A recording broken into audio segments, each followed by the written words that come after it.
రాజన్న సిరిసిల్ల జిల్లాలో రాత్రి ఈదురుగాలులతో కూడిన భారీ వర్షం కురిసింది.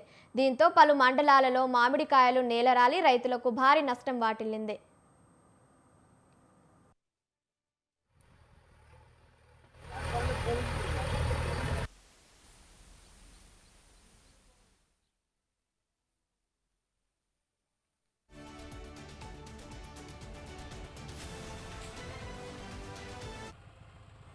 జిల్లాలోని వీర్లపల్లి, ఇల్లంతకుంట, గంభీరావుపేట, ఎల్లారెడ్డిపేట, తంగళ్లపల్లి పలు మండలాలలో అకాల వర్షానికి ప్రధాన రహదారులపై చెట్లు కూలి రాకపోకలకు అంతరాయం కలిగింది.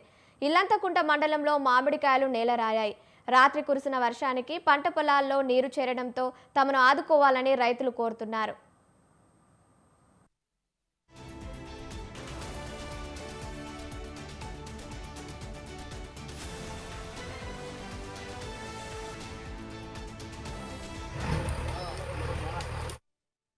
వీర్లపల్లి మండల కేంద్రంలో ఓ ఇంటి గోడ కూలి పలు వాహనాలపై పడడంతో 2 వాహనాలు పూర్తిగా దెబ్బతిన్నాయి.